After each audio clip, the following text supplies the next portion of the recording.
Hello guys, welcome my YouTube channel brain fresh classes. आपको मैंने दो चर वाले रेखीय समीकरण के योग के सारे टॉपिक को ख़त्म कर दिया। अब उससे रिलेटेड जितने भी ऑब्जेक्टिव होते हैं आज उस सारे ऑब्जेक्टिव को देखेंगे। चलिए देखते हैं पहला क्वेश्चन। एक रेखिक समीकरण का घात क्या होगा? तो रेखिक समीकरण मतलब घात कितने हैं? घात रेखिक मतलब वन घात। रेखिक मतलब क्या हुआ? वन घात। वन घात कहने का मतलब हुआ कि घात एक होगा। रेखिक मतलब वन। रेखिक कहने का मतलब वो एक होता है, इसलिए इसका आंसर क्या हो जाएगा? ठीक आ जाएगा। चलिए, युगपत समीकरण 2x+3y बराबर 5, 4x+6y बराबर 9 का निकाय। निकाय मतलब क्या है? निकाय मतलब हल। इसका हल क्या होगा? चलिए इसका हल क्या होगा वो देखते हैं।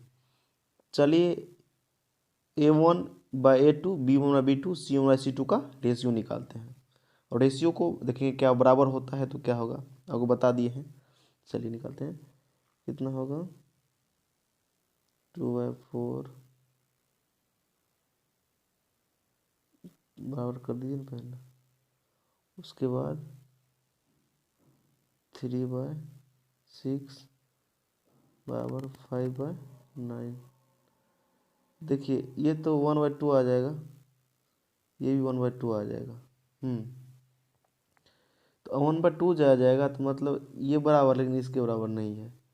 इसके बराबर नहीं है तो क्या होगा बताइए? आपको मैंने बताया था क्या होगा इसका हल। इसका हल होगा कि नहीं होगा? बताइए बताइए, इसका हल होगा? इसका कोई हल नहीं होगा। इसका कोई हल नहीं होगा। ऑप्शन है देखिए तो, अद्वितीय हल ये तो नहीं होगा। अब अपने अनेक हल यहाँ नहीं होगा। असंगत, असंगत, असंगत होगा ऑप्शन इसका।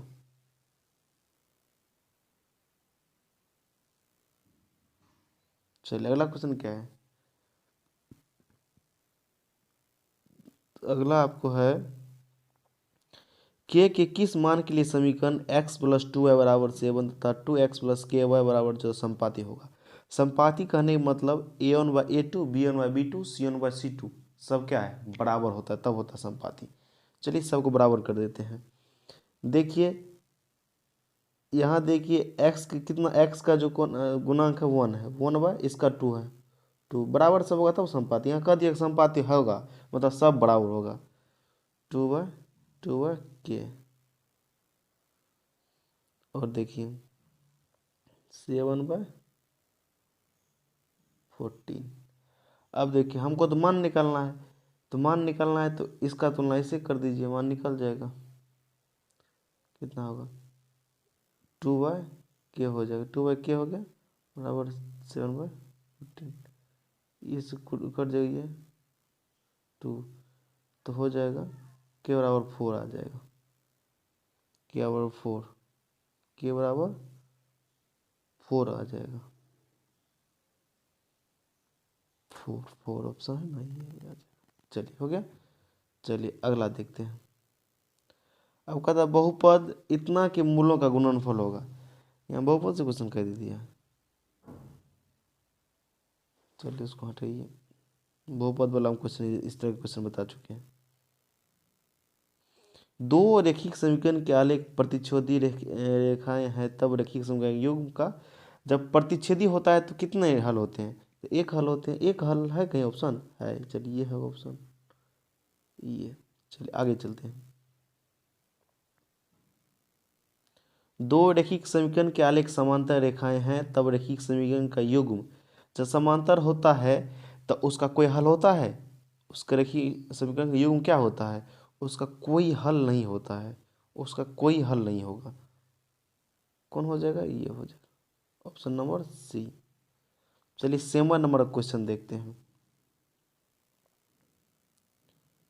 कहता है कि a1/a2 बराबर b1/b2 बराबर c1/c2 समीकरण निकाय इतना है तो इतना। अगर इसमें देखो समीकरण दिया हुआ है, समीकरण क्या दिया हुआ है? देखो ये समीकरण दिया एक समीकरण ये दिया हुआ है और इसके जो a1 a2 b1 b2 c1 c2 का रेशियो जो दिया हुआ है वो रेशियो दिया हुआ है। उस रेशियो में देने के बाद देखो यहाँ पे b1/2 बराबर c1/c2 के बराबर नहीं है। इस तरह की कंडीशन में जो होता है वो जो होगा, इसका जो रेखाएं होंगे आलेख में, वो क्या होगा, वो समांतर होगा। समांतर कहने का मतलब इसका हल कोई नहीं होगा, कोई नहीं होगा। चलिए आगे चलते हैं। ए का मान जिसके लिए समीकरण निकाय, ए का मान जिसके लिए समीकरण निकाय ए एक्स प्लस 10y बराबर 0, 2x प्लस 5 बराबर 0 एक शून्येतर हल है। मतलब हल का हल, शून्येतर हल करने का मतलब क्या, शून्य को छोड़ के हल होगा। इसका हल हमको तो ज्ञात करनी, इसका हल ज्ञात कीजिए। किस तरह ज्ञात करेंगे, देखिए इसका जो हल होगा ये शून्येतर हल होगा। मतलब शून्य को, शून्येतर करने का मतलब शून्य को छोड़कर, शून्य नहीं होगा इसका हल। तो शून्य नहीं होगा तो क्या होगा, तो देखिए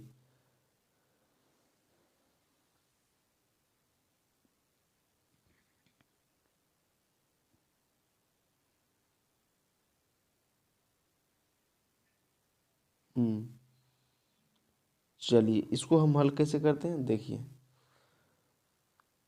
हमको हल निकालना, एक्स और वाई का मान निकालना है, सिंपल बात है। शून्य नहीं होना चाहिए हल इसका, कहने का मतलब ये हुआ।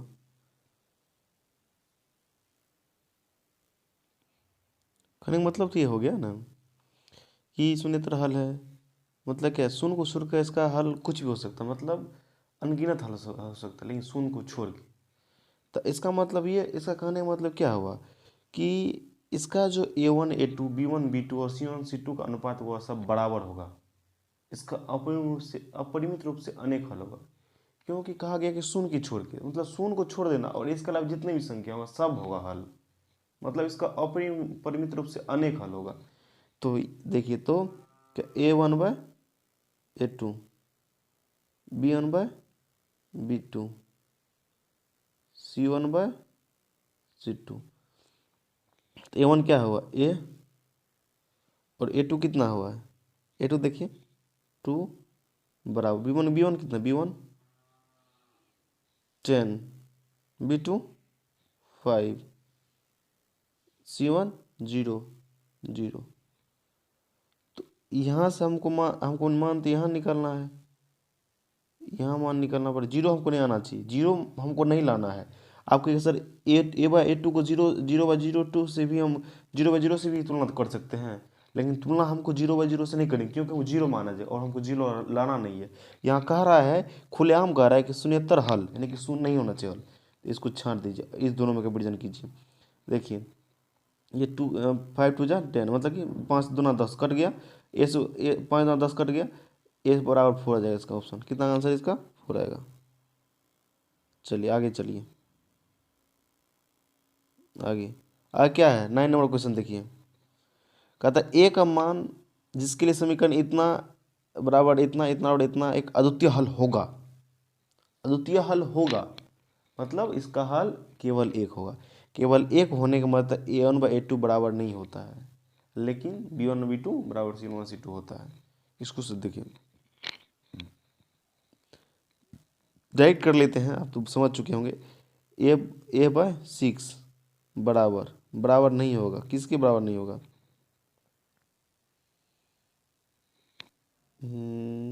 A/6 माइनस माइनस वह है, -1 -2 तो 1/2 आ जाएगा, तुम प्लस कट जाएगा तो बराबर C1 कितना है, 2/3।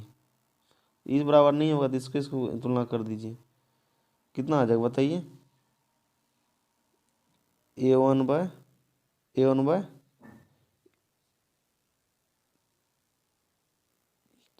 कट जाएगा बराबर 2 आ जाएगा। तो ए बराबर कितना आ जाएगा, रुकिए रुकिए रुकिए रुकिए, थोड़ा मिस्टेक हो गई है।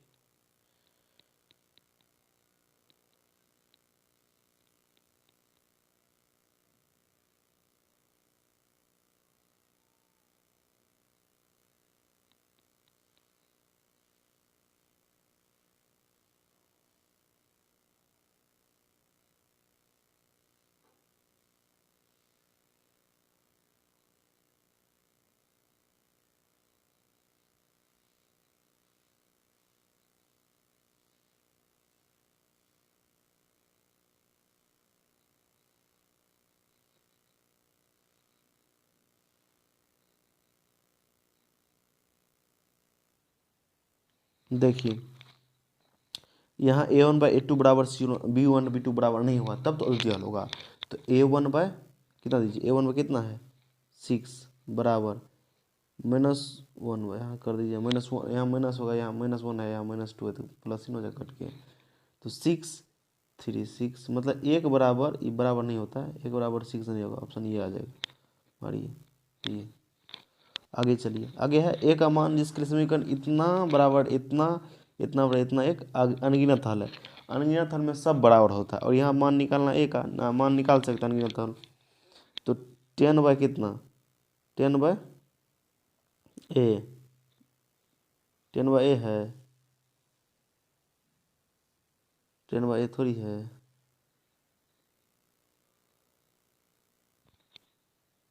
टेन बाय कितना होगा 10/20 बराबर 5/10 बराबर a माइनस 5 बाय कितना हो जाएगा प्लस ये हो जाएगा, क्योंकि देखिए इस साइड लिया है बराबर किस साइड, इस -1 को ए को भी इस साइड करेंगे, इस साइड कितना आ जाएगा प्लस प्लस ए आ जाएगा, इसलिए यहाँ प्लस ए लिए हैं। ठीक, अब इस दोनों को तुलना कर लीजिए कितना हो जाएगा 5a बराबर 5a बराबर कितना हो जाएगा, यहाँ काट दीजिए ना 2 आ जाएगा 1/2 यहाँ पे 1/2 हो जाएगा। तो कितना आ जाएगा 2a बराबर 2a बराबर 2a 2a बराबर 2a 2a थोड़ी होगा, a बराबर 2a माइनस 10 हो जाएगा ना। और फिर ई -2a इधर 2a प्लस इधर है तो -2a माइनस ए बराबर -10 मतलब इसका आंसर +10 में आएगा, इसका आंसर +10 में आएगा। चलिए +10 में आएगा, आगे चलते हैं। अब देखिए समीकरण निकाय इतना के अनगिनत हल होने के लिए के का मान, तो अनगिनत हल करने मतलब a1/a2 सब बराबर हो जाएगा। तो बराबर कैसे देखिए 1/5 बराबर 2/k बराबर 3/15, कोई दिक्कत। अब देखिए हमको के का मान, इसको तुलना कर लीजिए, पहले काट दीजिए 3/15 कट जाएगा ना, हाँ नहीं कटेगा बताइए। 2/k बराबर 1/5 के का मान 10 आ जाएगा डायरेक्ट, 10 है तो मान लीजिए, इसमें क्या दिक्कत है। आगे चलिए, अब कहता है कि यदि रेखाएं एक बिंदु पर प्रतिच्छेद करती हैं तो वह बिंदु दोनों समीकरण का डैश होता है। जब एक रेखाएं एक बिंदु पर प्रतिच्छेद करती हैं, यदि एक रेखाएं एक बिंदु पर प्रतिच्छेद करती है तो वह बिंदु दोनों समीकरण का हल होगा। क्या होगा अद्वितीय हल होगा। एक रेखा में अद्वितीय हल एक ही हल हो सकता है ना।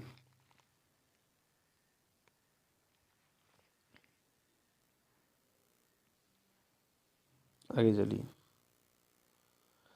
समीकरण 5x - 3y + 2 = 0 और sec x + y - 2 = 0 किस प्रकार का हल संभव है। तो किस प्रकार का हल संभव है, दोनों क्या कहते हैं, इसका थी निकालिए ना, क्या चीज़, इसका अनुपात निकालिए। अरे आप ऑब्जेक्टिव ऐसे भी कर सकते हैं यार, उतना आप लिखना जरूरी है क्या। देखिए 5/2 होगा ना, 2 होगा 6 होगा 6 है, पहले बराबर कर, उसके बाद बात की बात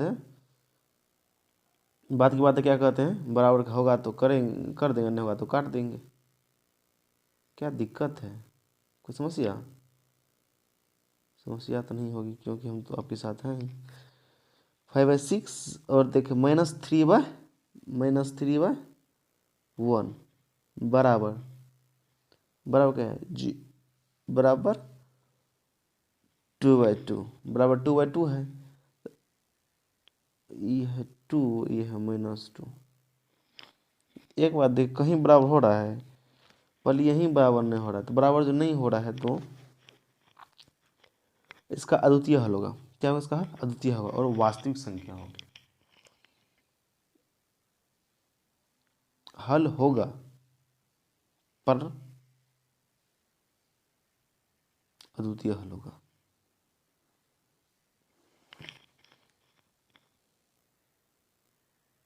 क्या होगा? अद्वितीय हल होगा।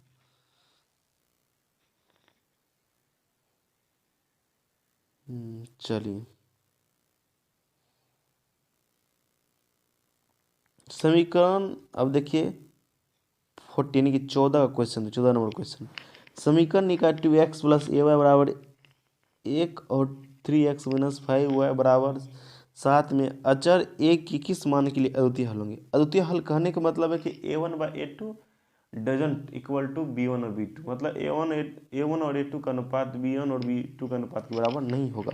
तो नहीं होगा तो कर लीजिए, 2/3 बराबर a/5 -5, -5 यहाँ देख लीजिए तो कितना हो जाएगा?